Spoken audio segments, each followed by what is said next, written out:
the Comma in Sports Network.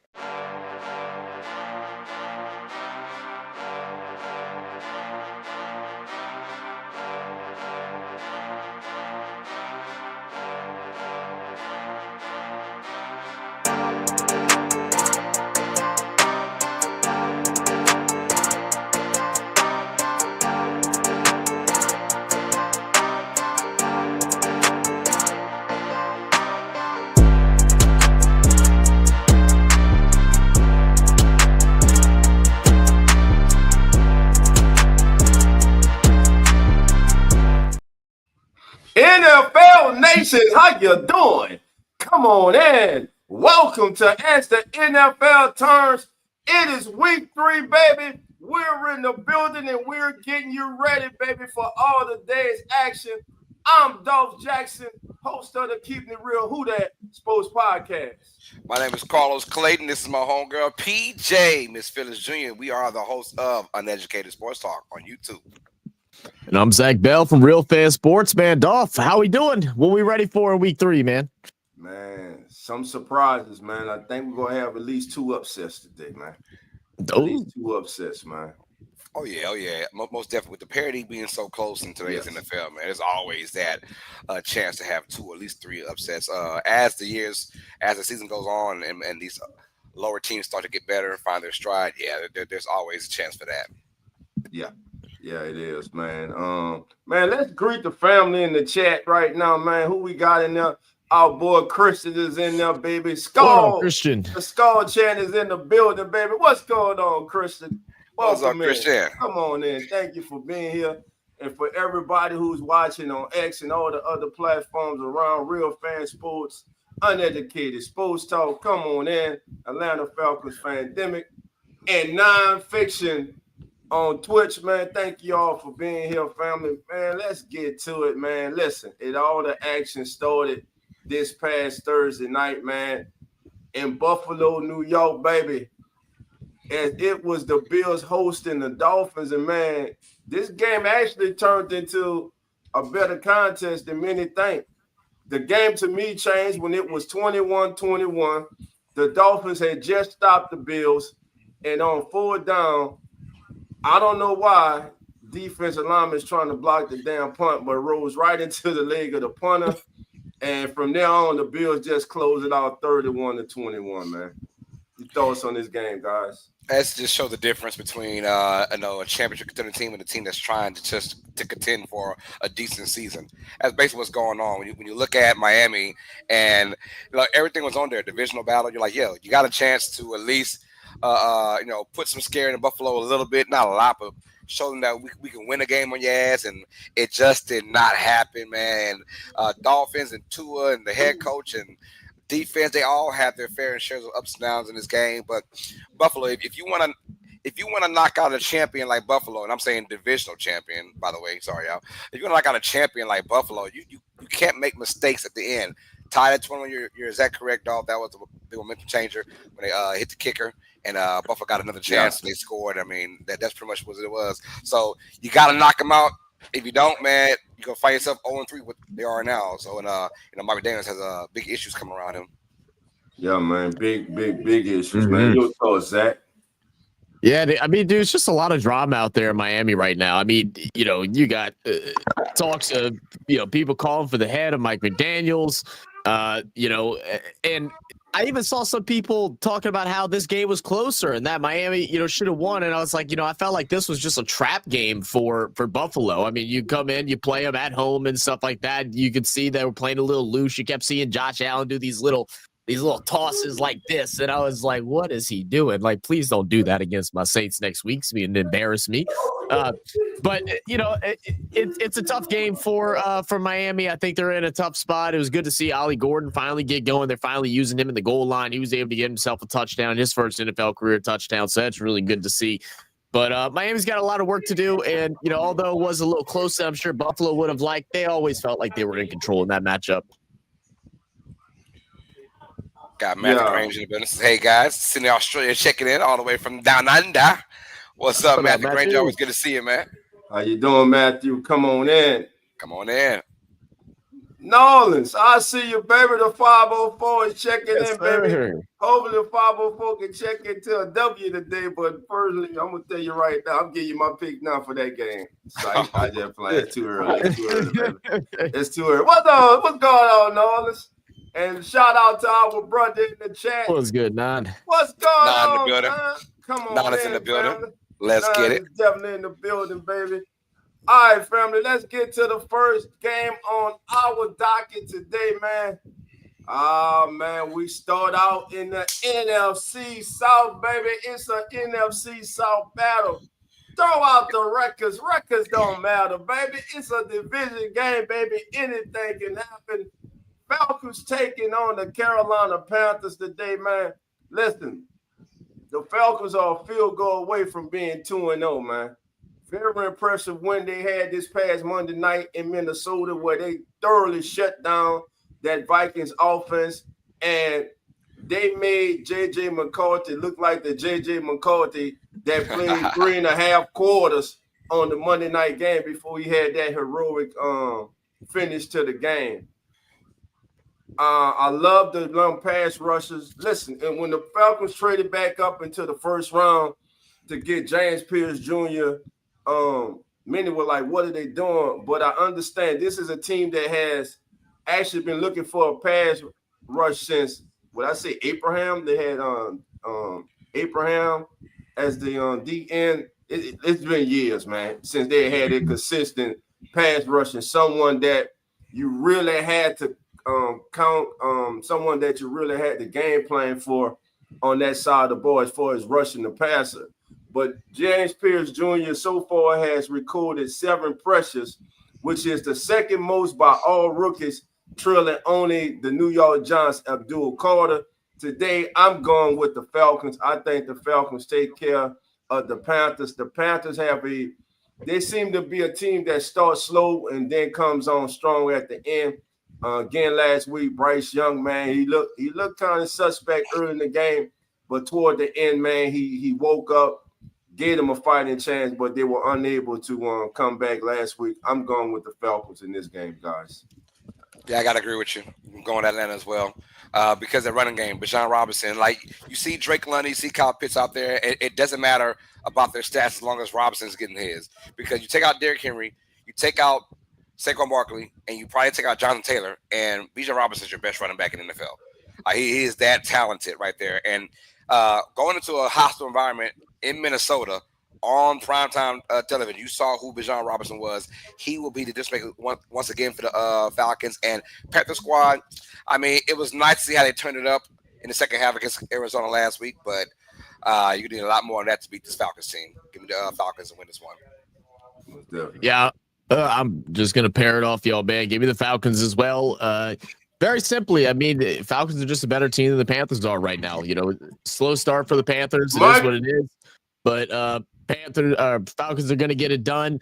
And I'm actually going to say that this is going to be the week that we're going to see Michael Penix really come to life. He's had kind of a mediocre start to his season. I think he only has 1 touchdown pass, if I remember correctly.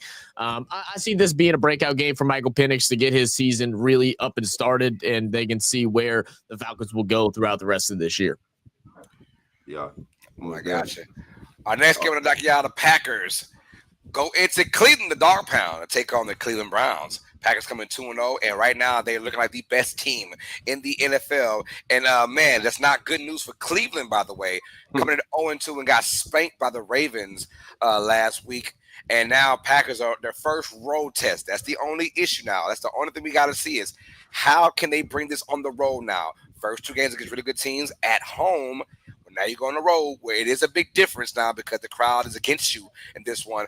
Cleveland, Green Bay, give me the Packers to win this one. Man, you can bring a defense anywhere, pretty much.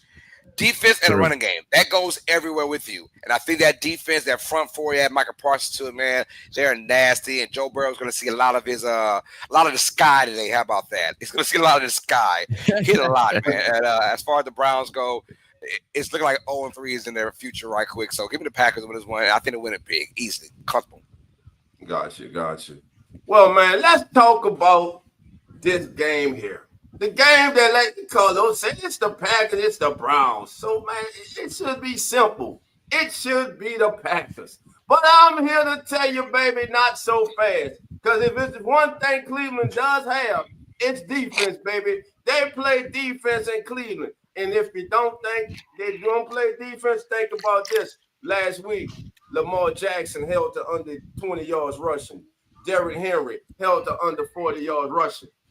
It's just a secondary, baby, and the lack of explosiveness on offense for the Browns. Now, let's talk about old man Winter himself, Joe Flacco, who, by the way, I think the days are numbered. I'm telling you, if Joe Flacco has a bad game today, look for Dale and Gabriel, to get the call next week, family. I'm telling you, it's that close to be a quarterback change, in my opinion, in Cleveland. Now, speaking of Joe Flacco, last week he went 16 of 33, baby, when under pressure. That ain't good with Michael Parsons and the Packers coming to town. In fact, his passer rating under pressure, family, is 23.5. That represents a 40-point rating decrease from his career average of 63.5. Now, when Michael Parsons is on the field for the Packers, opponents have managed only a 31% drop back success rate. When he's off the field, it's 47%. So again, when you have a generational talent as Michael Parsons, you can see the difference he makes. And like Carlos said, today, if the Browns are unable to run the ball, look for Joe Flacco to be looking up at the heavens today, family. I'm going with the Packers in this one also. Yeah, I don't mind that, man. I feel like it's simple. I mean, again, these opening two games, I feel like if you're going against the Packers, you're in some trouble. Browns, they just still got a lot to work on. The Packers have come up to be, probably the best team in the NFL right now. I mean, just the way that they're winning games, the way that they've come out this season with their new additions, the way that their secondary has stepped up in a huge way, considering a lot of people prior to the season thought that was a big weakness for them. But we've seen them with blanket coverage, pass breakups, and all of that and in between. So, give me the Packers again and another one against the Browns. Go up 3-0. Yeah. All right, y'all. So we all going with the Browns on that one. Our next game at AFC South divisional rivalry: Houston Texans taking on the Jacksonville Jaguars. This right here, I'm not really too big into must-win games, but I feel like this particular matchup, Houston, Jacksonville, is a must-win for both teams. Somehow, you want to establish dominance in this division because let's keep it real. Every damn year, there's only one team from the AFC South. Usually it's going to the playoffs. This one can determine who can stay with the coach of all teams, right? Texans 0-2, two tough matchups, Rams, Buccaneers. They lost in both close games, both games. Jaguars won their first one, but that loss to Cincinnati was huge because you lost, and that was without Joe Burrow, right? And so you could have easily been 2-0 going into this game, and they just did not do that. Well, now they'll face each other. It's going to be a close matchup. And I feel like both teams are going to play with some sort of desperation. But I'm going to go with Jacksonville with a teeny tiny upset, maybe you could say. But give me Jacksonville at home against Houston, and I think they'll get it done, man. Trevor Lawrence, I find him to have a decent game in the running back situation as well. Give me Travis Etienne to have a really good game. So I'm going with Jaguars to win this game. All right, Carlos. I kind of like that pick. Here's why I like that pick. Last week, the Texans gave up 159 yards on the ground. They have not been able to stop the run so far this season. But one thing they have two of the best pass rushers in the National Football League, and I think they're their best tandem in the National Football League, and Will Anderson Jr. and Danielle Hunter. Anderson has generated the second most pressures, 13 through the first 2 weeks of the season, and Danielle Hunter is right behind him with 7. You cannot get in obvious passing situations if you're the Jacksonville Jaguars in this game. Though Trevor Lawrence last week threw 3 touchdowns, he still threw 2 interceptions also. To me, the Texans are 0-2, but who have they lost to? You got to look at who they played. To me, this is a must-win early in the season for the Texans. I'm actually going with the Texans in this game. They have to. They have to have this game today in Jacksonville. And again, Trevor Lawrence is the type of quarterback that right now he can be shaky, man. It's feast or famine with him. So I'm going with the Texans, guys. Yeah, look, must win is exactly what it is. I mean, I think we got tested last year on a team that's going 0-3 if they can make the playoff. It's never happened. So right now, if you're the Houston Texans, if you're relying on fate, then you must win this game to even have a chance at sniffing the playoffs this year. You had a fallback year last year. You're hoping that this year will be the come up. You had 2 very tough opening week games. This is your first one that you feel like you have a real solid chance against in your division rivals against the Jacksonville Jaguars. And if you're the Texans, you got to come out and you have to ball. CJ Stroud has got to figure it out. It's been a full year now and a couple of weeks since we've seen him really go out there and do his thing. I don't know what it is. I don't know what he needs to do, but he needs to figure it out. He needs to do it quick before this season starts toppling over him. So, but if you're looking at the Jacksonville Jags, I really need Brian Thomas to get it going. I mean, we're talking about business decisions. We're talking about touchdowns that he's dropped. I'm sure fantasy owners are losing their damn minds with him. I know I, for one, am. He needs to have a big day. He needs to stop making these big decisions. He needs to catch the dang ball. So many drops. But I'm going to go ahead and pick the Texans in this one for the simple fact that I think they've had 2 very tough matchups. They know how important this game is. Right now, it might not have been circled at the beginning of the season, but it's definitely circled, highlighted, and everything right now. So give me the Houston Texans to take the win over Jacksonville.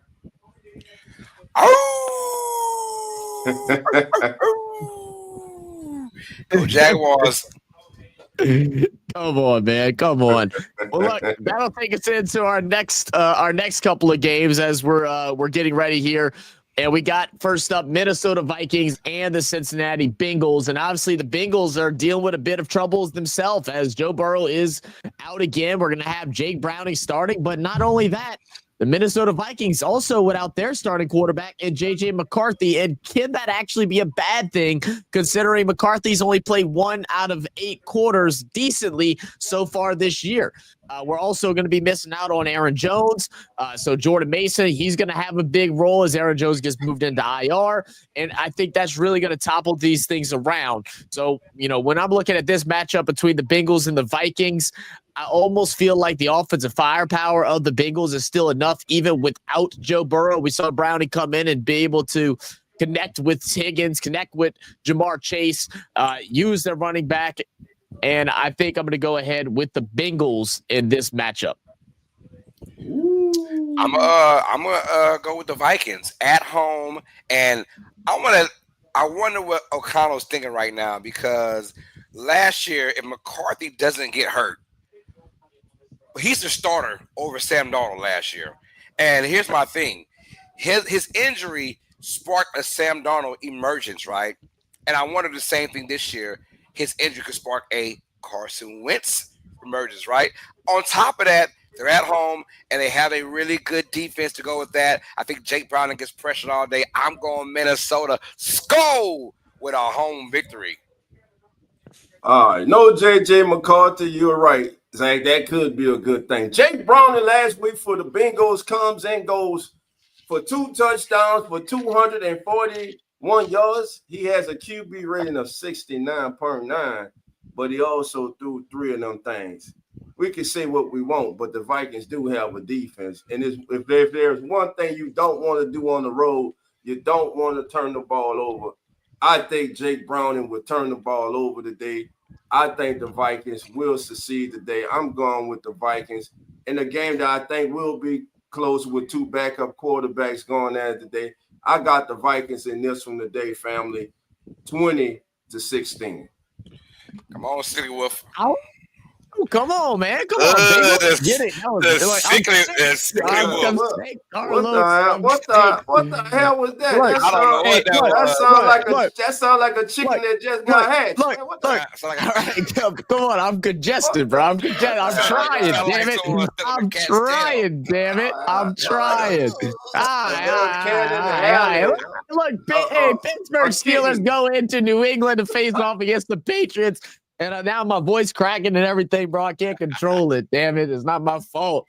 But we got a matchup between two 1-1 teams here. We got Pittsburgh Steelers and the New England Patriots. And, both these teams, I just feel like are missing a big identity. I mean, I don't know what it is that moves the needle for either of these squads. Both of them are having some issues with their rookie running backs. They're not really using them like as they were expected to be used, at least. So that's becoming somewhat one of an issue. The weapons of both sides on the offensive side of the ball are just really concerning. We knew that the Patriots bringing in Stephon Diggs, that he should be number one. He has been playing phenomenal. They have a couple other guys that have some familiarity on the team, but also haven't been stepping up in super huge ways.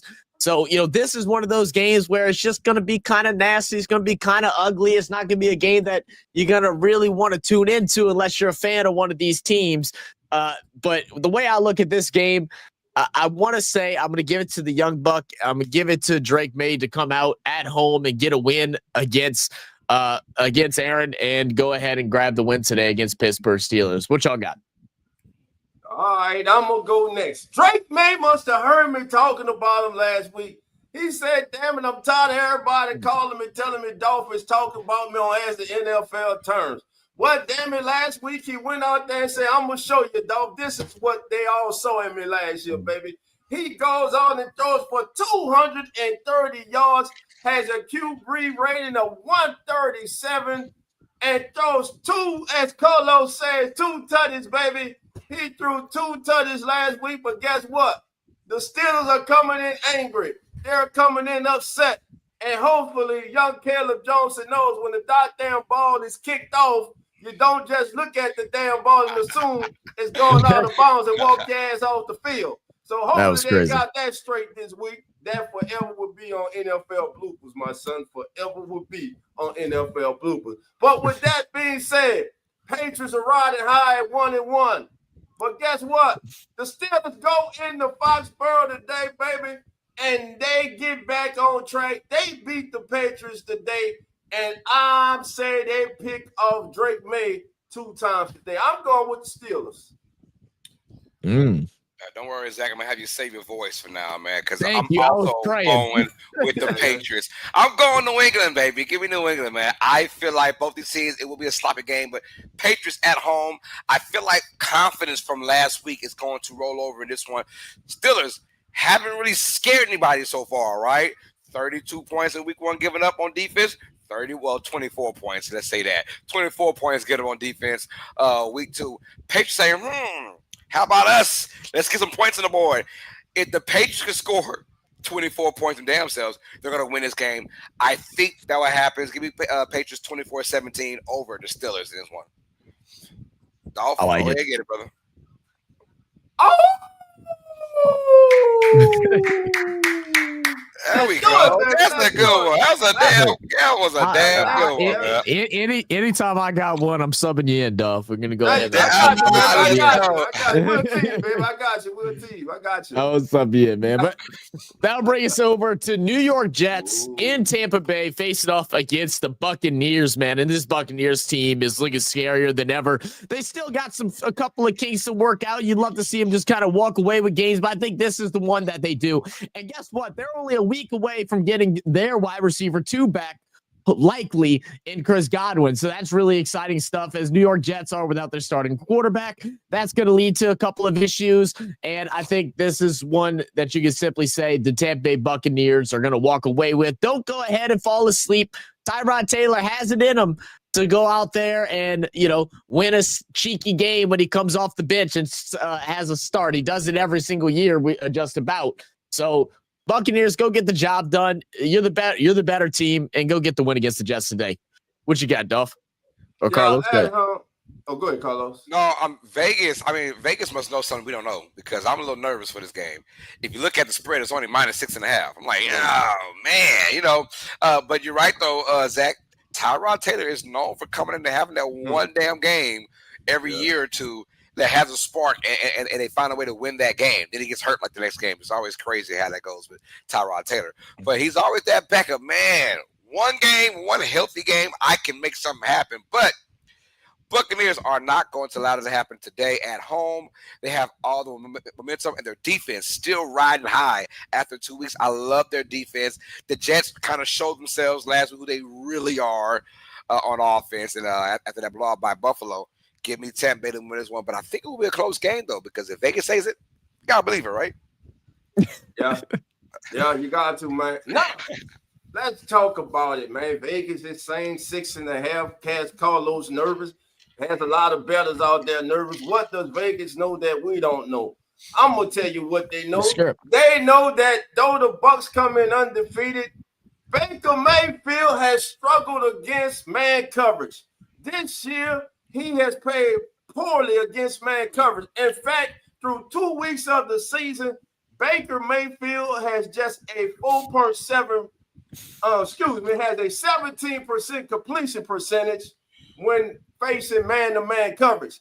That's why he's escaping out that pocket and using them legs a lot, baby. He's just not seeing the field when that man-to-man coverage is out there and their pressure's coming, man. And listen, we can't take for granted once again that they are missing Tristan Wirfs, and they just lost another offensive lineman. So today, to me, they're going to have to run the ball. And like you said, man, Tyrod Taylor, man, he ain't no slouch as a backup.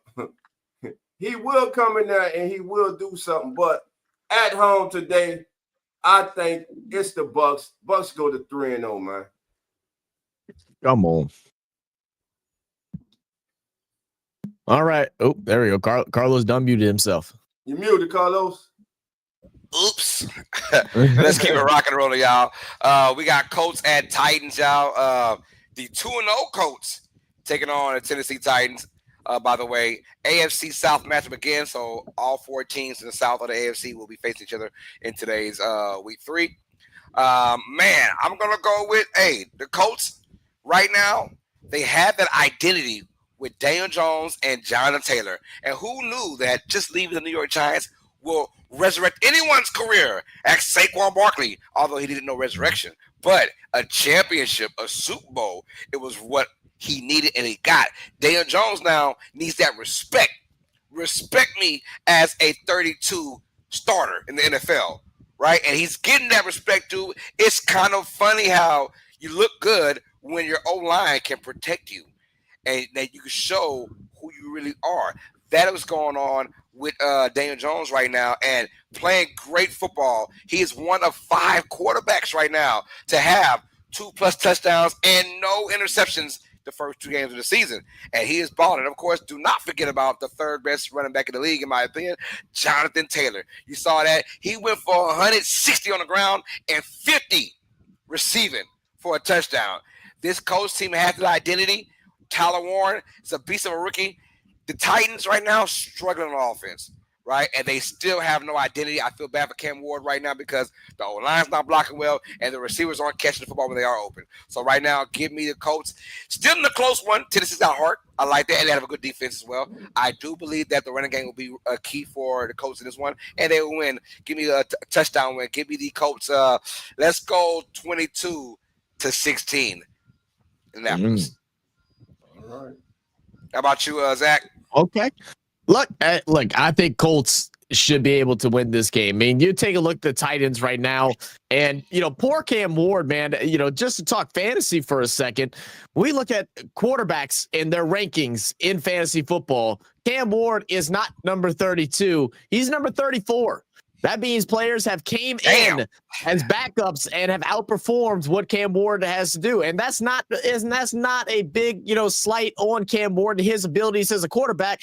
It has a lot to do with the weapons that the Titans have, which is obsolete. There is not many of them. I mean, at this point, outside of the one, I'm not even going to remember the name because he hasn't really been doing much. they don't have many weapons on offense. You got Pollard at running back. You're still missing Tyjae Spears, and then you got your lone main receiver in Calvin Ridley. And outside of that, there's not much more to go off of. I think this is going to be a season where the Titans are going to continue to struggle until they get weapons for Cam Ward, until he's able to get adjusted into the NFL season. And right now, like you said, Carlos, man, Daniel Jones, what a resurgence. What a resurgence. If you protect him, it seems like he can make some things happen. He hasn't had protection in a long time when he was with the Giants. And then with a solid run game from Jonathan Taylor, it's just making life very easy over there in Indianapolis. So give me the Colts. All right, it comes to me. I'm full screen right now. I know you've been waiting. Don't about to pick up the energy, baby. Colts riding high. 2-0, baby. Going into Tennessee. Tennessee, as Zach says, they have no identity on offense. They're lacking weapons on offense. Pollard is your leading back this year, leading the way on the ground for the Tennessee Titans. This season, Pollard has rushed for 152 yards, 4 yards a carry, not bad. But on the other side, as Carlos said, the third best back, in his opinion, the National Football League, one of my favorites when healthy, Jonathan Taylor. This year, 43 carries, 236 yards, averaging 5.5 yards per carry, family. So the running game is going for them. So that's why, in my opinion, that Daniel Jones now is playing like Danny Dimes again, because he has a running game and he has an offensive line, as was mentioned earlier by my colleagues, that is giving the young man time. 316 yards and 1 touchdown last week, 107 quarterback rating. The Colts have scored 29 or more points the first 2 weeks of the season. And hell, they might keep it going on today. God damn it, Dolphin, you going to give us your selection of what? You're going all around the world, baby. Well, here it goes for all my bettors out there, for all my high rollers out there. Guess what? Upset. I'm calling it. Cam Ward gets his first win as an NFL quarterback. Titans upset the Colts today. Daniel Dimes goes back to Daniel Garbage today. It's the Titans winning 18-15. That's what type of game it's going to be today. Give me the Titans. All right, Lone Wolf. Oh, come on. Oh, my God. Let's go with the Raiders versus Commanders now. Big news out there in Washington. There will be no Jaden Daniels in this game. The Raiders are coming off a dismal performance on Monday Night Football. It was pretty much ass from an offensive standpoint with Geno Smith and company. And the Commanders right now are 1-1, and they struggled against Green Bay. But, I mean, that's Green Bay we're talking about, so let's keep that in perspective. But right now they're back at home. But I do like Marcus Mariota. He's a very complimentary quarterback towards this kind of offense, a real quick throwing type of quarterback to a real quick throwing type of receiving core that he has with Debo Samuels and Terry McLaurin out there. So give me the Commanders at home to put the pressure on Geno Smith and company. I still think it'll be a close game, and I'm kind of going with a shootout into today's game. I've got Washington slightly, though. Give me Commanders 24-23 over the Raiders. How about you, Zach? And now y'all gonna have me do it. I already figured this would be the one that I'd have to howl for. Hopefully, Dolph will save my ass. But look, I think Marcus Mariota is a really good sub out for a guy like Jaden Daniels. I mean, he likes to throw the ball. He's also a bit mobile. He's getting up in age and all that's good. But last time that he played almost a full game with this Commanders team, Terry McLaurin had a day. It was like 6 receptions and like 86, 87 yards. So he came out and balled. And Terry McLaurin has been kind of scarce throughout these first 2 weeks of this NFL season. My biggest concern right now with the Commanders, it isn't who's at helm underneath center, who's starting as the quarterback. It's the play calling. I feel like the play calling has just been abysmal for the Commanders. Something that we complimented so much last year was, man, look at that. Dan Quinn really running this offense. They are coming out doing something special. This has been fun to watch, this Commander squad. Where did that go? I don't know. You added weapons. You got some younger new running backs that have some talent. You're not figuring out how to use them. You're not getting your star wide receiver involved in McLaurin outside of just a deep ball every now and then. That seems like the only way they're trying to target him. So these are some of the concerns that I have with the Commanders. And, it is the reason why I think the Raiders are going to have a comeback game this year. Obviously, Geno played bad last week. Raiders seem to struggle a good bit, but I think this is a game that they can come back and they can go ahead and take. And I'm going with the Raiders as my upset of the week against the Washington Commanders. Now, the Raiders coming to this game off a dismal performance by Geno Smith. Geno, so far this season, 1 touchdown to 4 interceptions. He threw 3 of them last week. They're going up against a Commanders team that defensively, I think, have been a little disappointing so far this season. And now when we talk about the quarterback change today, Jaden Daniels, Marcus Mariota going in today, let me just say this. Jaden Daniels was struggling against the blitz. He was just 6 of 19 for 31% against the blitz, which was the lowest completion percentage in the league. And you mean to sit here and tell me that Marcus Mariota is going to come in and do better? We have seen Marcus Mariota throughout his career in the National Football League. Man, stop it, man. Raiders going to the nation's capital today. Brock Bowers played. If Brock Bowers plays today, matter of fact, I ain't gonna even highlight Brock Bowers.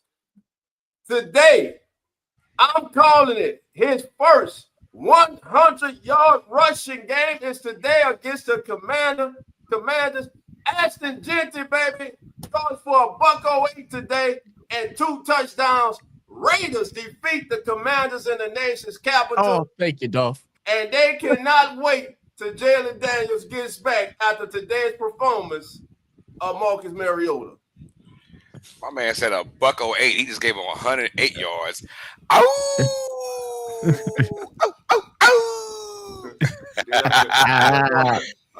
Hey, that's good though. You never know. You never freaking know, man. All right, we're gonna keep it with the AFC West Division now.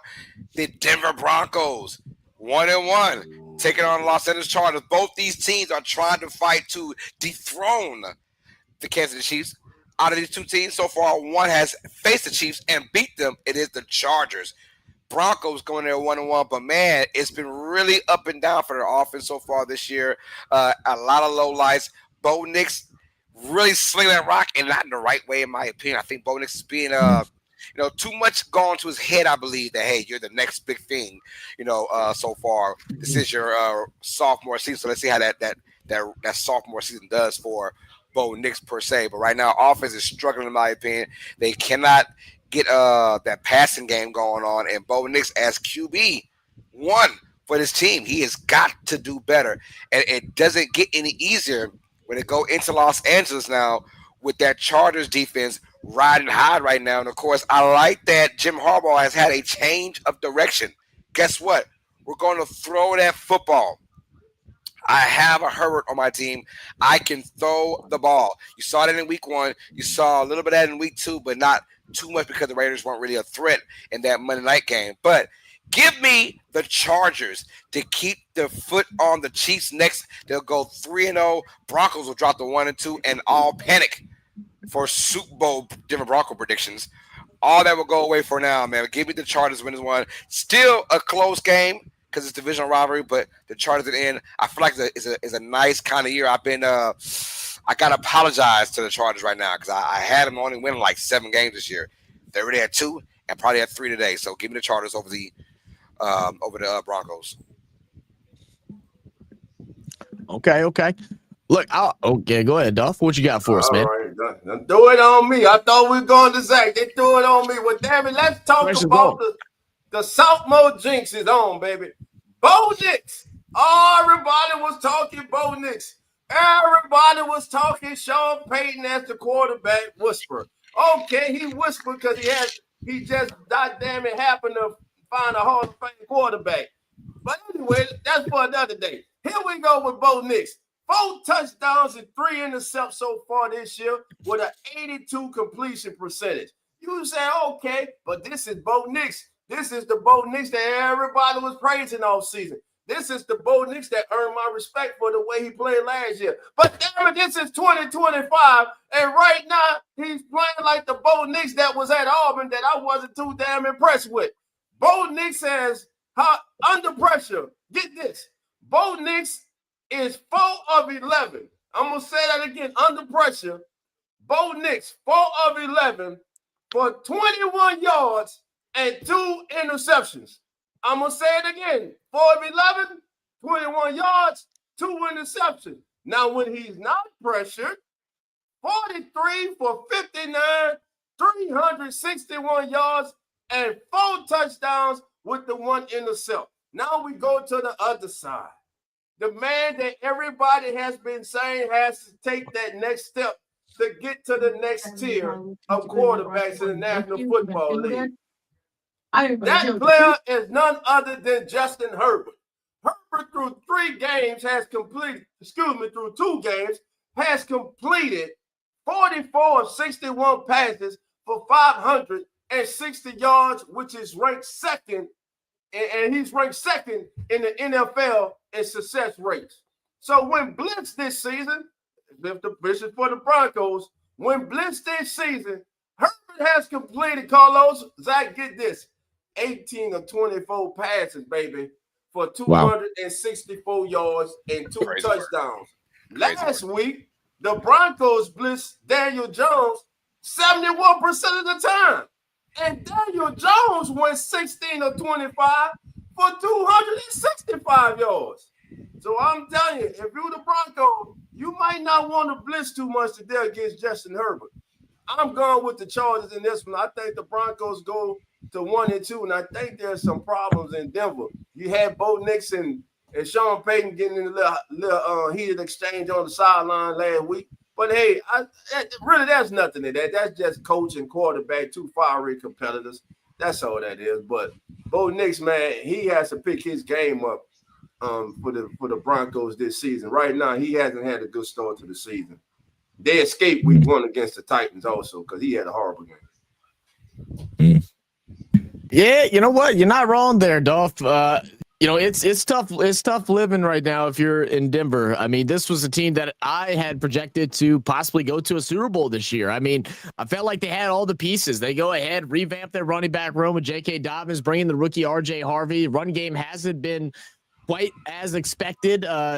You had Dobbins have a pretty good game last week, but that's about it. They haven't really been able to unlock R.J. Harvey. Bo Nix, obviously, with a bit of struggles. And, we talk about, did you say, who's that 82% completion percentage? I mean, that sounds absolutely phenomenal. But, again, we go back to the college film of Bo Nix, and that's what he did there at Oregon. He was a accurate passer. There's a lot of underneath, and it was finding the open guys.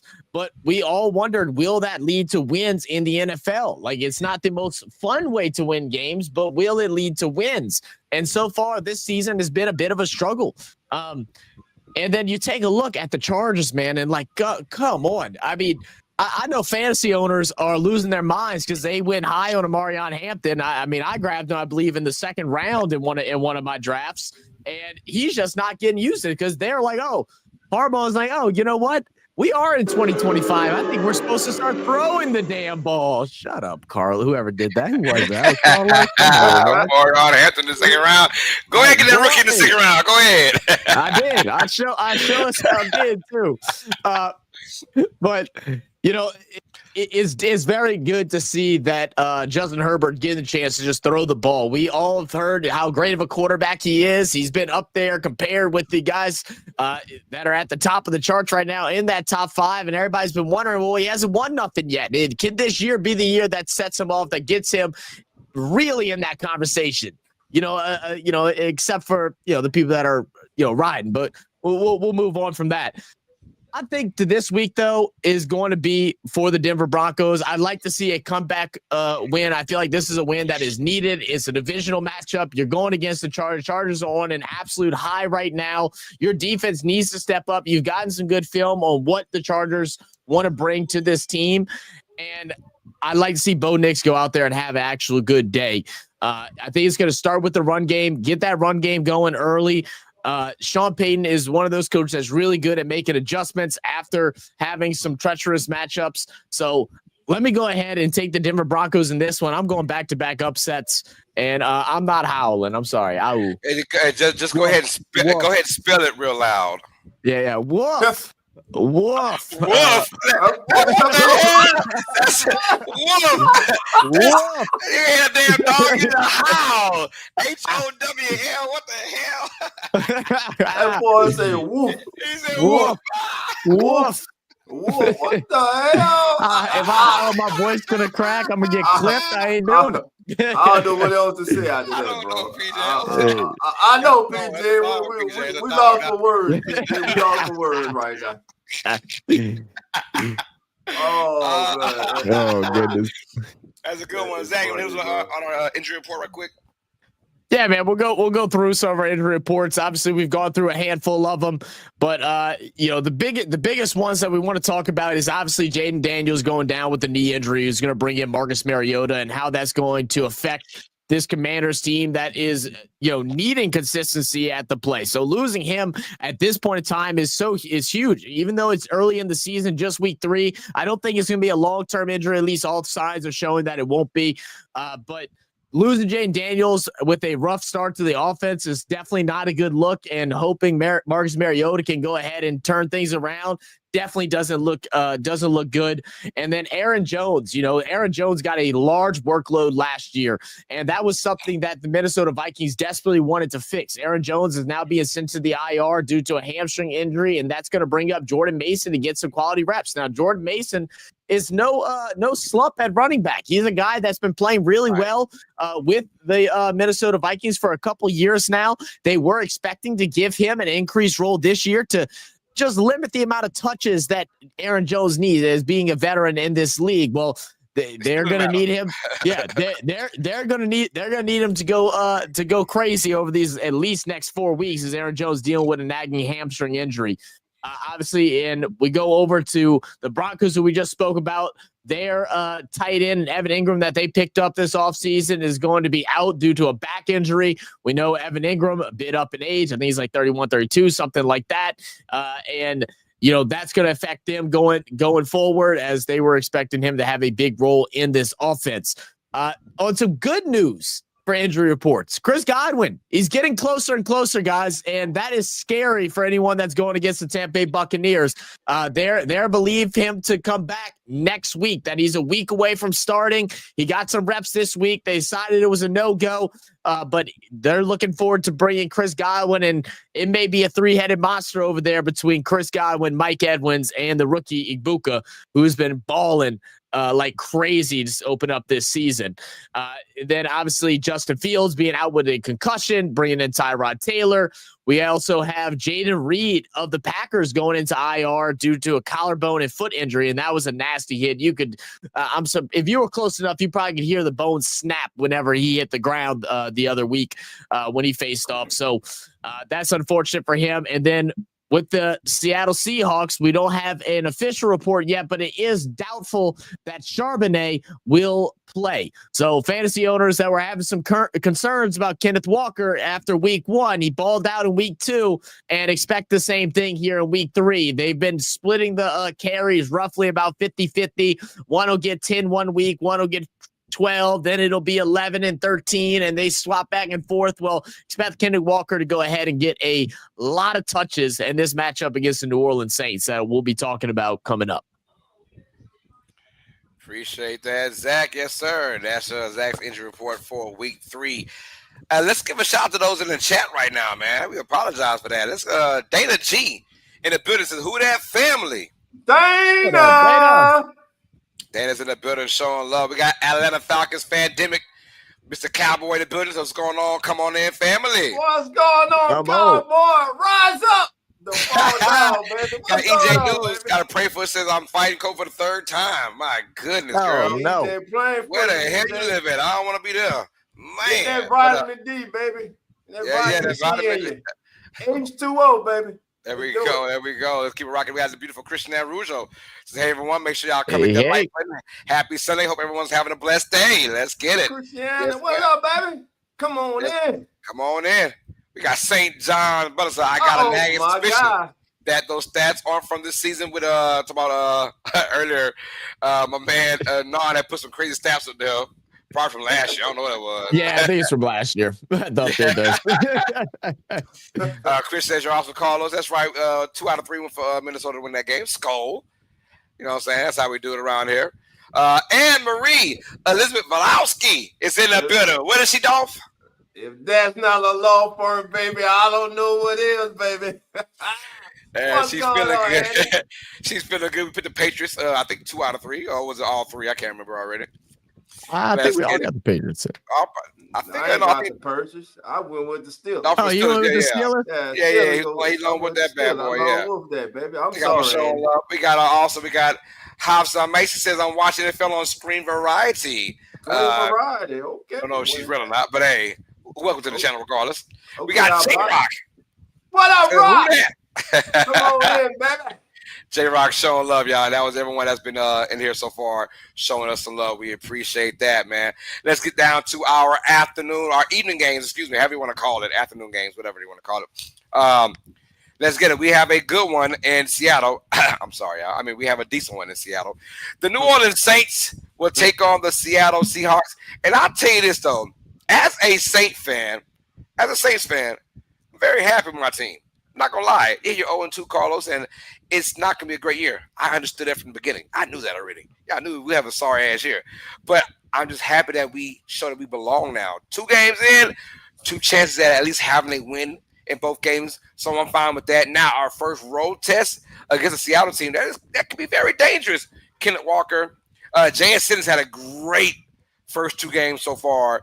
And, of course, Cooper Kupp is still there. I'm going to go with Seattle to win this one at home. I don't think the Saints make it as close as the first 2 games.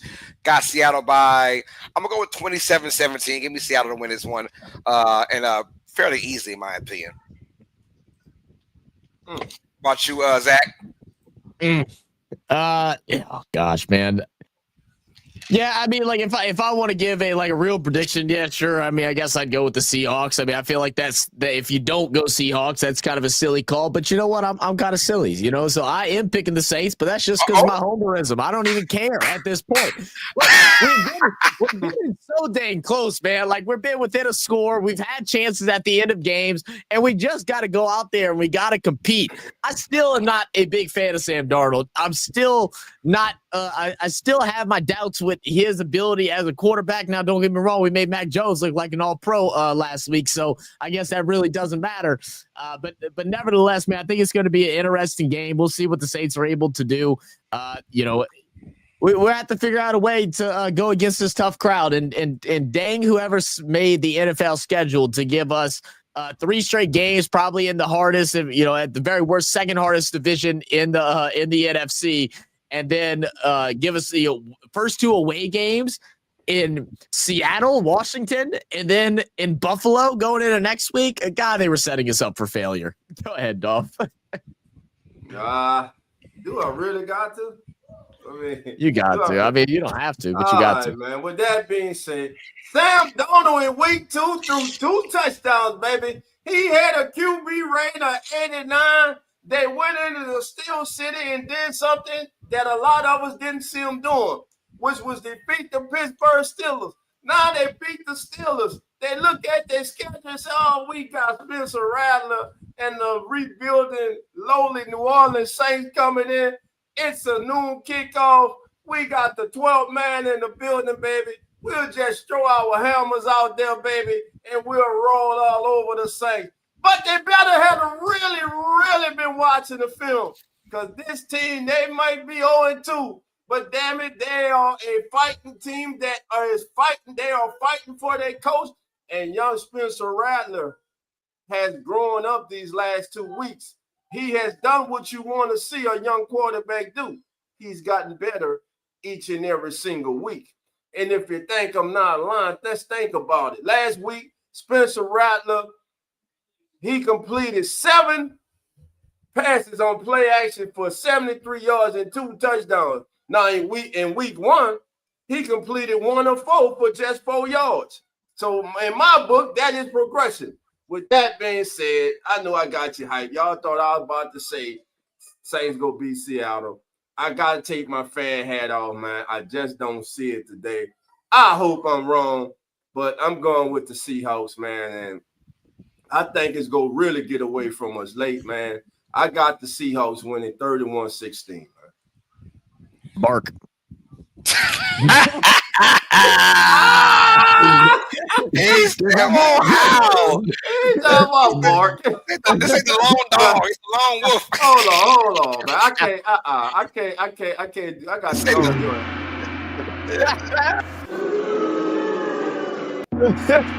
the lone wolf. They kind of like dogs, right? They kind of like dogs. My goodness. Oh, man. That was funny. All right, let's keep it rocking and rolling, man. We have our next game on the docket. The old Dallas Cowboys taking on the Chicago Bears. This one, both teams, look, got a lot of questions on both teams, especially the defensive side on both teams. We saw the Bears just give a 52 in a divisional game to a hungry Lions team that play at home. They got embarrassed by Green Bay in week 1, so I get that. Then we have the Dallas Cowboys at home taking on the, New York Giants of all teams. Russell Wilson back there was slinging that rock like he was 2014 Russell Wilson out there. And guess what? Both teams gave a 37+. Someone's got to win this game. It's going to be in Chicago, and I do like the Cowboys offense, particularly in these particular games. But this one right here, give me an upset. I'm going to go with the Bears. It's not even a big upset because I think the Cowboys are just -1.5 favorites, or might be +1.5 underdogs. I forgot. But Vegas says very, very close. I'm going to go very close as well. I think the Bears do get a win. And I think it's going to be a little low scoring-ish. Give me the Bears to win this one 21-20. I'm going to go Chicago to win this game because they're at home and because they will be having their chances on offense, because right now the Cowboys can't stop a nosebleed, and they're at home on the Giants. At least the Bears are on the road against a really, really desperate Lions squad that had extra motivation with their ex-OC being the head coach now. So that gives you extra. But where's the motivation for the Cowboys last week? There was none. The Giants had scored 6 points in the first game of the year, and they scored 37 the next. I feel like the Cowboys have no identity on defense right now. Give me the Bears to win this one. Close game, 21-20. I'm going Chicago. All right. He's going with the Bears. Man, put me big screen for this one, man. Here we go. Well, Caleb Williams and the Chicago Bears. They went out. They got the golden child, the top candidate for offensive, the top offensive-minded coach out there. They bought old Ben Johnson in. Ben looked and said, I'd go to Chicago because they got Caleb Williams. Oh, but listen here. The first 2 weeks, Caleb Williams and the Bears offense, quite frankly, have underwhelmed and quite frankly, in my opinion, have sucked. With that being said, when you think about the Cowboys, their defense has sucked. Both of these teams' defense last week pretty much sucked. It's just that the Cowboys played a team that defense also sucked worse. So today it comes down to which one of these teams' defense will suck worse. But there's one thing I do know. When the Cowboys hit midfield, unlike the Bears, they're in field goal range. Why? Because Brandon Aubrey has made 4 of 6 field goal attempts from beyond 60 yards in his career, while the rest of the National Football League, fellas, is 7 of 20 since 2023. But beyond that, man, you look at this Cowboys offense. I don't believe Jalen Johnson's playing today for the Bears. That's going to be a huge problem for him. It already was a matchup problem for the Bears. I'm going with the Cowboys in this. And one thing that I believe cannot be underestimated is the return of Dak Prescott. Dak Prescott is straight balling right now.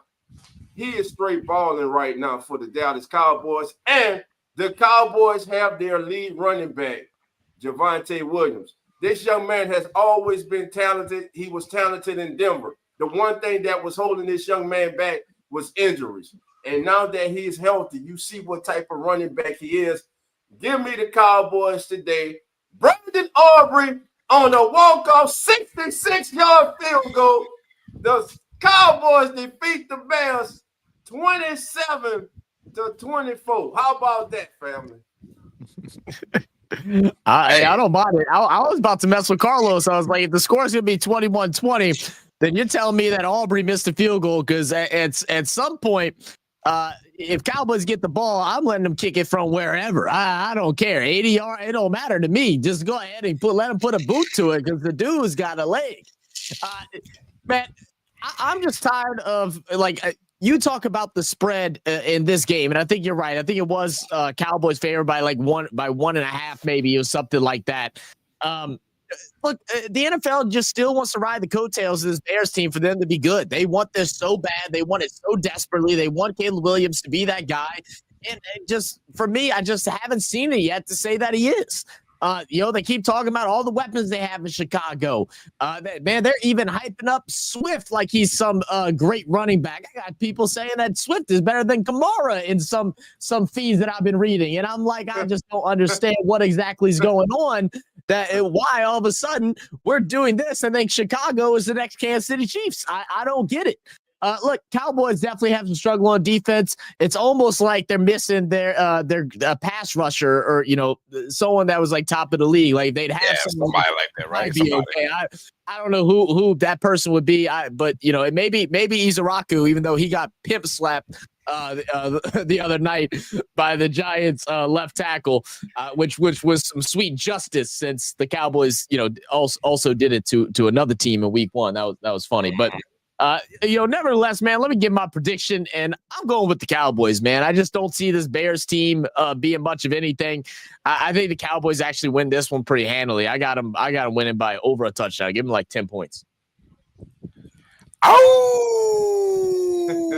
that's a how, PJ. That's a how, baby. Thank you. My man said wolf and bark. Let's go. All right, hey. And we got the Cardinals now taking on the San Francisco 49ers from San Fran. Both these teams from the NFC West area, both these teams coming at 2-0. I like this matchup. Mac Jones. Who? Mac Jones. Who? Mac Jones is to be the starter yet again with Brock Purdy sitting this one out. But Arizona, man, they are a weird-ass team. But I think the weirder they are, the more exciting they could be. Give me Arizona in an upset in San Francisco because Kyler Murray, when he is on, my man plays like a top 5 quarterback. But when he's off, he's like a bottom 5 quarterback. I think these are the games right here where he'll be on for Arizona at the right key moments. I've got the Cardinals in another close battle with a victory over the 49ers. I'm going to go with 23-20 Arizona. And they go 3-0 to start the year off. God, dog. Goodness gracious, Carlos! Come on, 3-0. Look, I'm right there with you. I agree. Look, when's the last time you seen Mac Jones have 2 great games in a row? And this time it ain't against no slouch of a defense either. This Cardinals defense, we've seen what they do. They're very tricky. It's crazy how they're able to keep everything just set out in front of them. And as our boy Nan in the chat goes to mention, obviously no Purdy, obviously no Kittle, but also it doesn't look like we're going to have Juwan Jennings either. So that means Ricky Pearsall expected to have a bigger role here on this offense, and can just only having one weapon that you're comfortable with help you defeat this Arizona Cardinals team that's living on a high? I don't think so. Give me the Arizona Cardinals and a good win, man. Dolph, what you got? Last week, both of these teams played the NFC South, the bottom of the NFC South. They played the Panthers and the Saints. And they both had to hold on to win the game at the end. I don't know what the hell to think about these two teams. Are they as good as they seem they are? We know all the personnel that the 49ers are missing. Everyone is there for the Cardinals. So logically, I should be sitting up here and I should be going with the Cardinals. But again, it's a divisional game. Mac Jones last week came in, had a great game. 26 punts he led the 49ers offense to. They were 8 of 15 on third down. Great second half. Then you got Kyler Murray, who played a great game last week. Trey McBride, who, by the way, leads all tight ends with 50 yards receiving on third down, continues to prove why he's one of the top tight ends in the National Football League. It's a tough one, but I believe that Mac Jones, and the San Francisco 49ers find a way to get it done today at home. I love the speed on that defense, how fast they fly around. I'm going with the 49ers today. 49ers go to 3-0. And again, Mac Jones gets his 22nd win as a quarterback in the National Football League. Give your boy Dolph the San Francisco 49ers. And a lone wolf, too. Oh!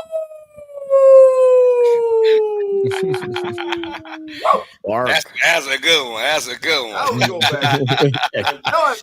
All right, Dolph, get us to it, man. We got our As the NFL Turns game of the week. Rams versus Eagles, Dolph. Oh, baby. Man, here we go, baby. NFL game of the week, damn it. It's so far, I got to steal Carlos' music for it, baby. I'm sorry, Carlos. I got to steal your music for it, baby. I got you. Get me up there, baby. Party with Carlos. Oh, there we go, baby. It's the game of the week. Playoffs last season. It came down, baby. Late in the game. Big catch downfield by Puka. Oh, they're nervous in Philly, baby. Can they hold on? Will the Rams surprise the NFL nation and upset the Eagles? But no, they were unable to do it. But guess what? It's the rematch today, baby. And I'm telling you right now. Oh, they've been flying high in Philly, baby. They've been flying high, but they gonna land today, and that Ram go buck the hell out of them, baby. I'm going with the Rams in an upset today, baby. The Rams send notice to the Eagles and the rest of the NFC, baby, that y'all are gonna respect us. Matthew Stafford, Puka the good, and Mr. Taco Bell leave it at home. Devontae Adams go in and upset the Philadelphia Eagles, baby. 28-25. That's how we rolling today, baby. Let's get it. NFL Turns, baby. Let's go, baby. Let's go now.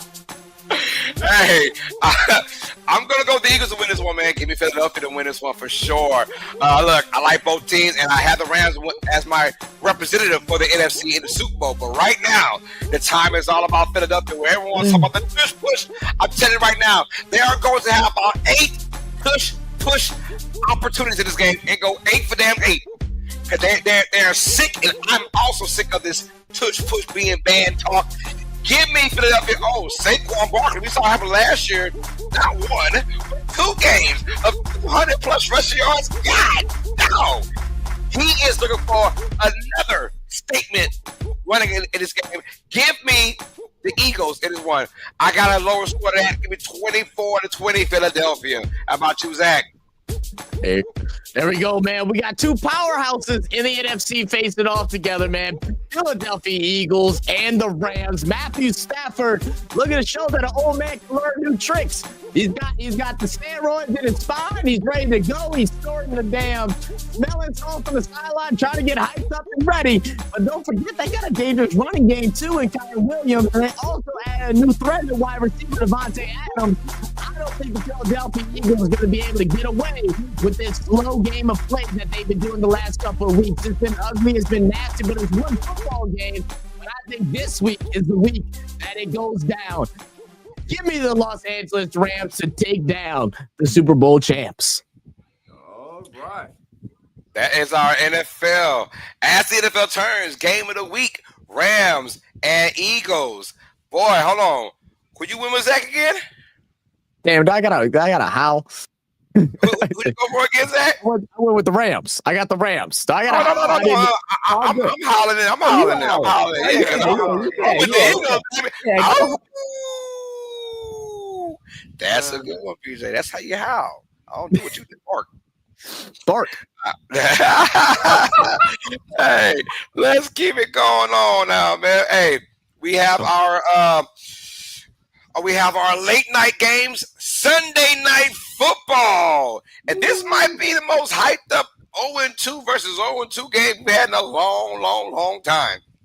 The three-time defending AFC champions, the Kansas City Chiefs, take on the New York Football Giants, and this might be their first home game of the year. Nothing like Sunday Night Football in the Big Apple, New York, MetLife Stadium, taking on the Kansas City Chiefs, the defending AFC champions. It's going to be a good one. Pat Mahomes taking on Russell Wilson. Dolph, who you got in this one, baby? Man, I'm going with the Chiefs in this one. It's a must-win.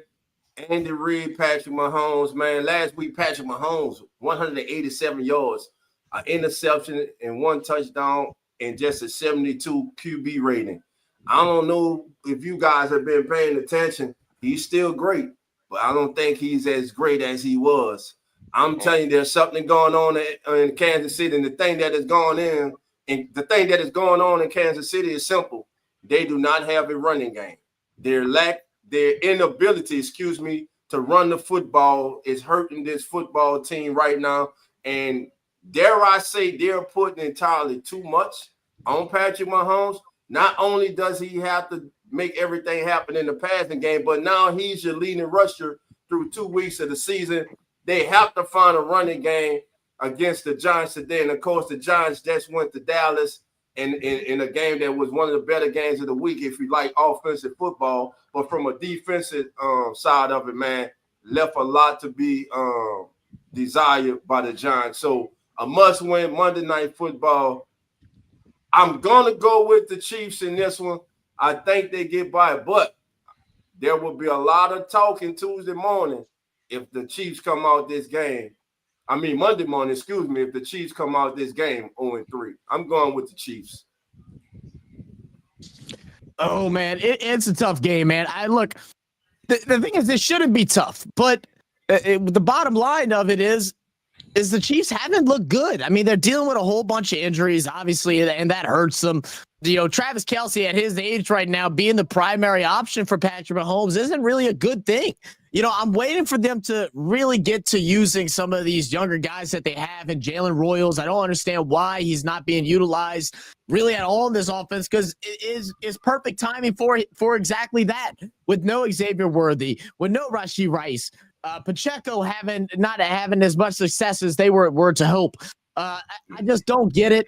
And then, you talk about the Giants squad, who has been surprisingly good, but not surprising to all of us, because we all said we think this Giants team is going to, be a team you can't sleep on this season. They got a veteran quarterback, probably the best quarterback, it's hard to say that now with how Daniel Jones has been playing, but, besides the point, the best playing quarterback they've had since Eli Manning. I got to go with the Chiefs here. I can't imagine them going 0-3, but how crazy would that be if Chiefs go 0-3 and they go ahead and follow the script that has been throughout all the NFL? You go 0-3, you don't make the playoffs, and Chiefs go from Super Bowl to bust just like that. Give me the Chiefs, but, man, if the Giants do something funny, I'm going to laugh. I agree with both of you guys. I'm going with the Chiefs as well, but you're right. One thing the Chiefs have done throughout the last 3 years now, we can include this year, is they have the inability to blow anybody out. They can't blow anybody out. It's going to be a close game on the road against New York. I feel like they're going to win this game, but yet again, a very close game. That defense is going to keep the Giants at bay in this particular game. I'm going to go with Pat Mahomes, who just does Pat Mahomes things at the right place, right time, but can his surrounding people help him out? A la Travis Kelce with the drop pass in the end zone last week, which is the turning of the game. I mean, he scored a touchdown. The Chiefs probably go out there 1-1, right? But that didn't happen. I'm going to go with Kansas City, but man, I can see a world where they are 0-3, and now we have major questions and a major identity crisis on offense. We've always had a crisis the last couple of years, but we always knew that Pat Mahomes, when it's all said and done, will be the reason why we get there. But now, even Pat Mahomes is like thinking to himself, I need more weapons, y'all. And that is crazy to say he's the greatest we've seen in our generation, and he needs more weapons. He needs more help because guys out there aren't making plays, man. So give me the Chiefs win one. Low-scoring game for both these teams. I'm going to go with the Chiefs win this one 17-13 on the road. But, boy, like you said, Zach and Dolph, it's going to be a close one. And, boy, that will be terrible if Monday morning we're talking about the Chiefs 0-3. Lord have mercy. Wow. All right, before we get in, go ahead, Zach. Yeah, I was just saying, before we get into it as well, let me go ahead and give a big shout out to my guy TJ Jones for the State of the Saints podcast, as well as the State of the NFL. I'm gonna drop the links in the chat. He went ahead and reshared over there on Twitter. Appreciate that, brother. Appreciate you, my brother TJ. All the links down below in the comments right there, both of his channels, State of the Saints and State of the NFL. Thank you, TJ. We appreciate that, my guy. All right, before we get into Monday Night Football, let's go ahead and our brother wasn't able to make it today, Mr. Lawrence. Foster's not in the building, but, hey, he still has his own 4th and out, y'all. Let's show him some love. Hello, everyone, and welcome to week 3 of 4 and Out for Come On In Sports Network. I am Lawrence Foster. First down, let's talk about the most likely 0-2 teams that are going to turn it around and make the playoffs. There's a few that come to mind. First and foremost, obviously, the Kansas City Chiefs made it to 3 straight Super Bowls, won 2 out of the 3. 0-2 has never happened in the Patrick Mahomes era. He's never lost 3 in a row until the Super Bowl from last year in these first 2 games. The Chiefs are the most obvious candidate to turn around. I talked last week about how I had no reason to pick them over the Eagles except their history and who they are. This could be the same thing here. They haven't been playing well, but it's still Patrick Mahomes is still Spags running the defense, Chris Jones, Patrick Mahomes. They're going to be getting their receivers back here soon. So the Chiefs are one of them, and then the Texans too. The Texans have been lost by like the total of 4 points in their 2 losses. C.J. Stroud hasn't hit his stride yet. The offensive line may be an issue. More on that later.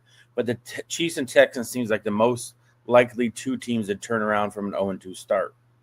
To have that happen, I figure the other hand, so second down, who are the 2-0 teams that are going to be falling back to the pack a little bit? And the first 2 that come to mind are from the AFC, Cincinnati first.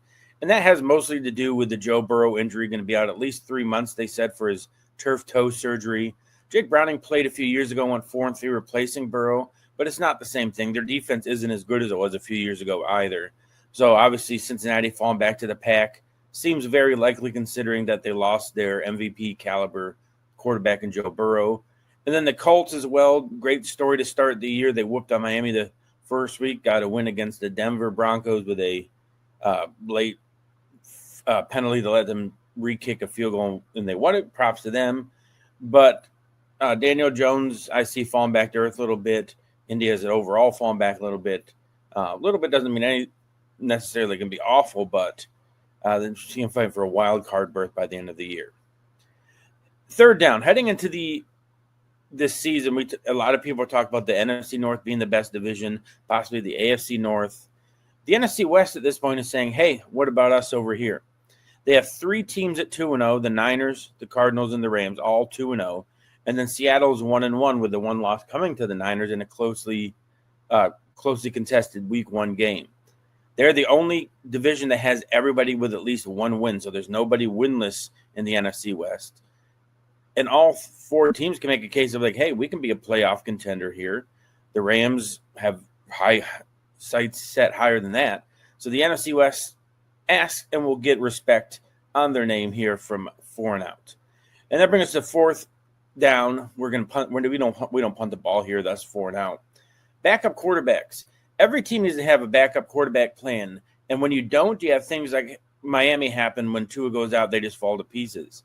So this is week 3, and we already have Marcus Mariota playing for Daniels. We have Browning going in for Burrow, which we talked about. Mac Jones going in for Brock Purdy. Carson Wentz for J.J. McCarthy. Tyrod Taylor for Fields. Backup quarterback is often overlooked, but when you need it, it's kind of like AAA insurance. You don't think about it until you need it. But in today's NFL, you almost always need it because the offensive line play across the board is just not as high as it used to be. So backup quarterbacks are going to be making a big impact already early in the season. And by the end of the year, you're probably going to see at least 60 different starting quarterbacks in the NFL. So thanks, everyone, for joining 4 and Out. Make sure you follow us, and go Bills.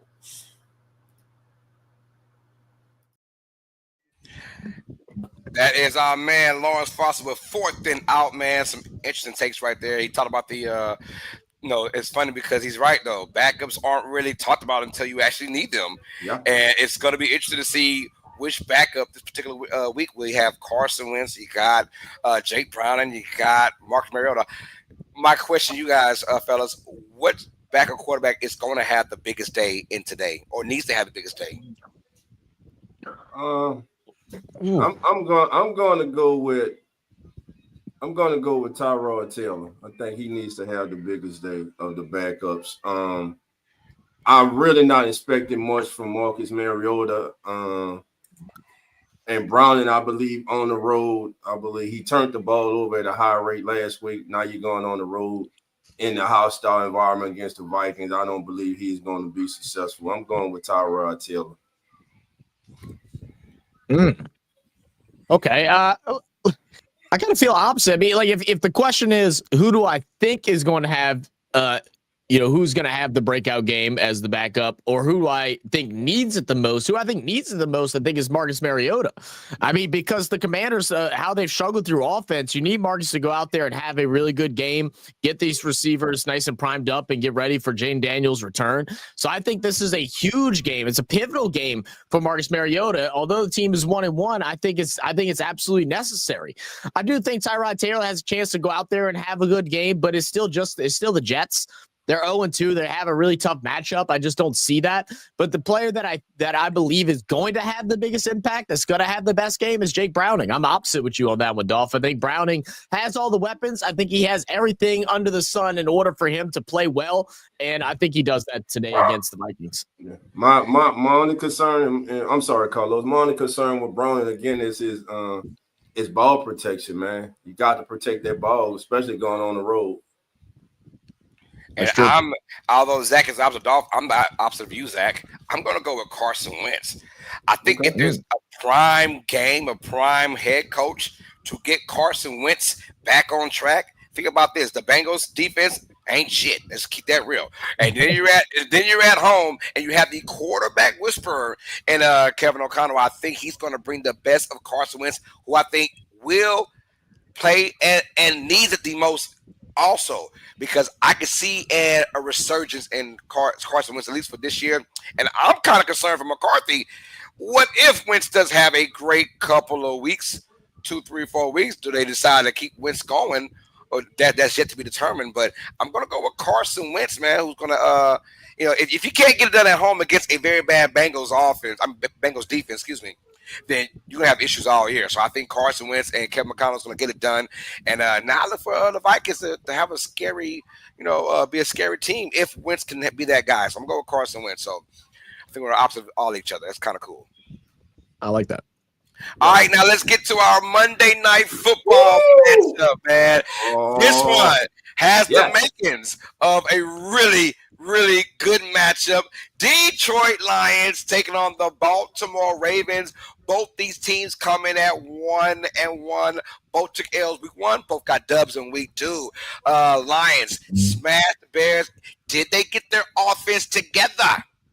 Also, the Ravens, although they scored a lot of points against the Browns, it was an ugly game until mid-third quarter in the fourth quarter. But before that, they had goal line issues, red zone issues. So still two teams we don't know a lot about them yet. But right now in this game, I'm going with the Ravens. I just trust them at home against the Lions on the road. I'm not a big Lions on the road kind of guy. I feel like they're Jekyll and Hyde road games, home games. You saw their first road game against Green Bay, only 13 points. And then, of course, their home game, 52 points. The Ravens, I always say this, the only time they lose is when they beat them damn selves and just a bunch of stupidity from this team. I think this game, they'll get their ish together. Give me the Ravens this one. I think they dog walk the Lions in Monday Night Football. How about you, Zach? Look, I'm right there with you, Carlos. I mean, look, I think the Lions team is obviously feeling a roller coaster of emotions. Week 1, they get brought way down to earth. Week 2, they're living on a high, but they were going against the Bears. I think the roller coaster is going to continue until proven otherwise. They go against the Ravens. This is a really tough matchup.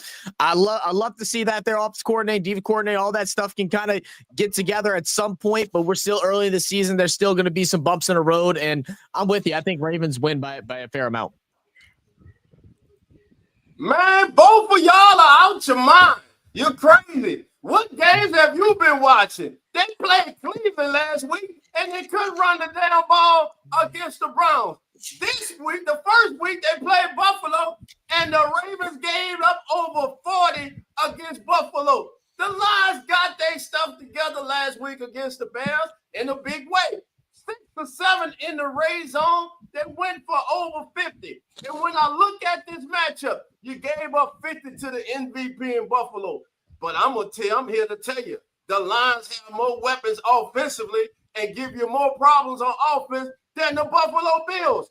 Who the hell? You got St. Brown, you got Williamson, you got LaPorta, and you got Gills, baby. I'm telling you, Motown Dolph got your back, baby. Motor City, room, baby, room. Rev up the engine, baby. We getting rolling the Baltimore, baby, and roll out with that dub. Lions over the Ravens Monday night. Why? Because of coaching. Somewhere in that game, John Harbaugh will make a call that will cost the Ravens. He will make a call that will cost the Ravens. Lions, Monday night, over the Ravens, baby. Let's go Lions, baby. That's it, baby. Got along with it. Oh, oh my goodness. Let's go Lions, baby. All right, it's going to be a good matchup from Monday Night Football, you guys. Cannot wait to call that game. Let's get it, y'all. Uh-oh. Got something going on, you guys. Got something going on, man. Uh-oh. We got Cash In with Carlos. Let's get it, man. Our week 3 edition. Ladies and gentlemen, let's rock and roll with it, man.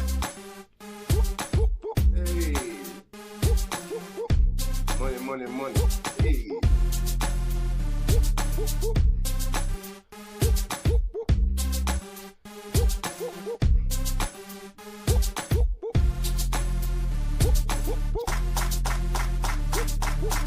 All right, y'all. Hey, this is our Same Faces, New Places edition. Ladies and gentlemen, there were teams that were playing for teams last year, and now they're on new teams. And I'm going to tell you, let's win some money, man.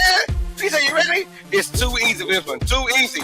If you followed us last week, we're down 7 out of 8. That's like 87%. So if you follow me, you won some money. If you did, shame on you. Let's keep it rocking on now. Our first one, Daniel Jones, over under 214.5 passing yard for the Titans. BJ, we're going under on that one. Why? Because Tennessee has a vaunted defense back there. I don't care what no one says. Don't get it twisted. The Colts will win the game, in my opinion, but they'll run their way to a dub.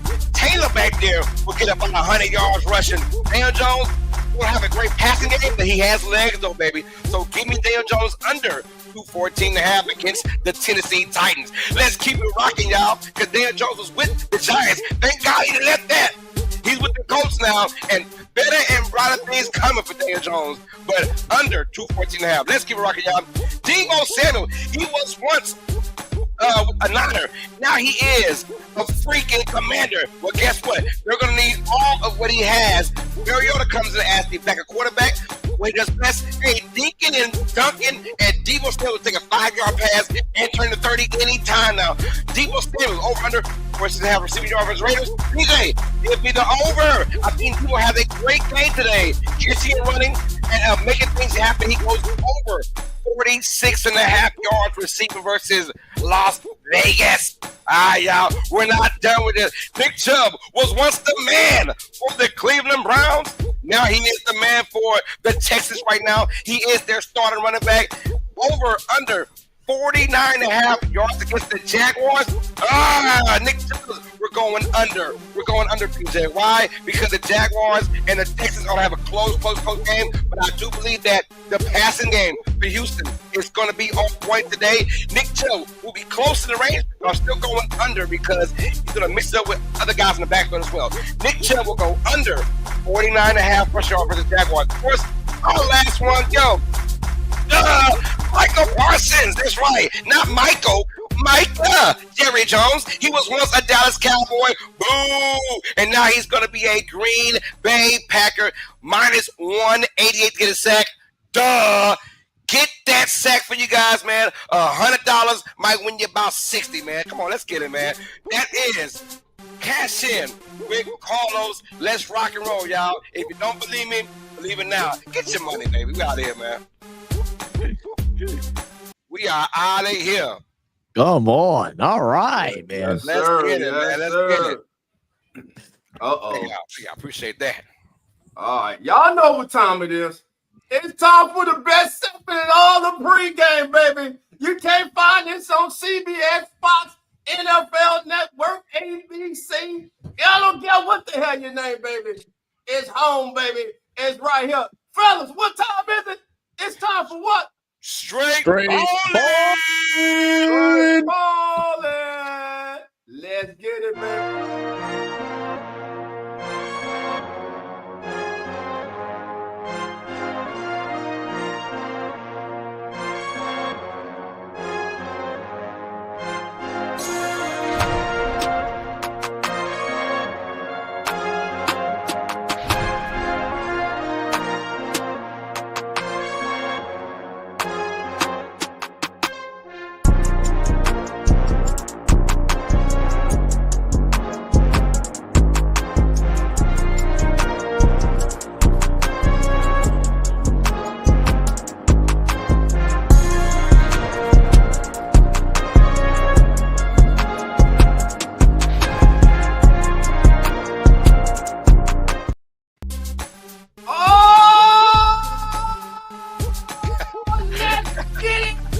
Come on. Let's go, baby.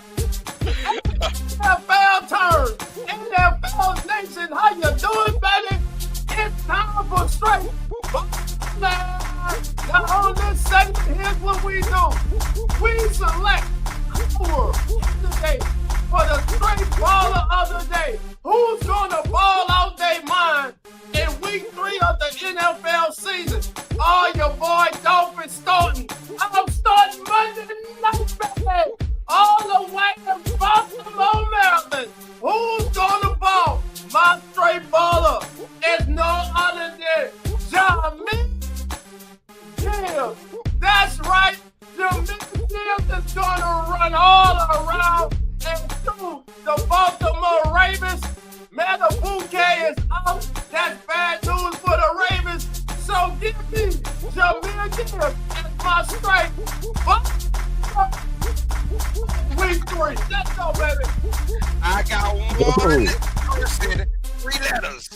JSN, Jackson Smith and Jigba against the New Orleans Saints. First 2 weeks of the year, over 100-yard receiving. Guess what? Let's make it 3 in a row. And he's got the kind of game that's going to get the Saints nightmares. Unfortunately for my squad, who that's to life. But right now, I think JSN is the man and proved me hella wrong so far. Jackson Smith and Jigba is my straight rolling player of the week. Over 100 yards. Give me not one, but give me 2 little teddies for him, man. I'm going to get you one that's going to be a bit of a surprise now, Dolphin Carlos. All right, Give me no other than the wide receiver that's been making his journey around the league, but he's finally found a home with a quarterback that can get him the ball And I'm telling you who it is. It is no other than Devontae Adams of the Los Angeles Rams. He is going to be straight balling on his way to victory over the Philadelphia Eagles. Give him a touchdown and 135 yards. Come on. All right, let's keep rolling. Let's keep rolling, baby. Let it keep rolling. Everybody in the chat, before we get out of here, we need to know who is your straight baller of the day. You got exactly a minute and a half, baby, before we roll on out of here. Who is your bad boy seafood? Trader Big Bro, Annie Elizabeth Rose Valowski, Non-Fiction. Let me know, baby. PJ, let us know who is your JT. Let us know Hoffa. Let us know who is your straight baller of the day. But goddamn, the minute and a half up. There goes the music. I thought I had a minute and a half. I timed It it comes wrong. back around. All right, here we go. 3, 2, 1. There we go. We back, baby. We back. Bad boy, I thought every bad boy said, Spencer Rattler. Okay. He gone with the rattlesnake, the rattler. Go rattler today. All right, bad boy. Give me some more, baby, before we get on out of here. There we go. My guy, Kyle. Straight baller. Saquon Barkley. Okay. Let's get it. Hey, for everybody tuning in for the first time, this is Answer NFL, your #1 pregame show on all the social media, baby. Thank you for joining us. Subscribe to the channel. Hit that notification bell, baby. We will be here with you all the way through Super Bowl Sunday, baby. You get this nowhere else but right here on the Come On In Sports Networks, baby. Uh-oh, bad boy. What? That damn it, he went to that too. You only can pick one. Make your mind up, bad boy. All right. Christian says Justin Jefferson will be straight. All right, Christian. Thank you for that. Thank you for that. Listen, family. Thank you all for being here with us today. Shout out to y'all. Damn, dog. It's loud as hell. Hey, that's good, baby. That's good. That wake up the house, baby. Time to get up. It's almost kickoff, baby. It's almost kickoff, baby. NFL Sunday. Look, with that being said, family, enjoy the rest of your day. I'm Dove Jackson. He's Carlos. He's Zach. And this has been As the NFL Turns. And PJ, goddamn. All right, girl. Oh, goddamn it. I forgot my sister, BJ. She gonna be on my ass after the show. I'm sorry, BJ. I'm sorry. And I'm the main host, the star of the show, Miss PJ. This has been As the NFL Turns, and we'll see you all next Sunday, 10 a.m. Central, 11 a.m. Eastern. Enjoy your week 3, baby, and we out. The Come On In Sports Network.